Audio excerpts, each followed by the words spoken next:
Arabic میں کمرے کے لیے حجرہ یا غرفہ استعمال ہوتے ہیں، لیکن ان دونوں میں فرق کیا ہے؟ حجرہ کے معنی ہوتے ہیں وہ معمولی سا کمرہ جس سے پورے گھر کا کام لیا جاتا ہو۔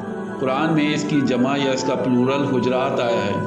اللہ سبحانہ و تعالیٰ کا ارشاد ہے سورہ حجرات میں، ان الذین ینادونک من وراء الحجرات اکثرهم لا یعقلون، جو لوگ آپ صلی اللہ علیہ وسلم کو حجروں کے باہر سے آواز دیتے ہیں۔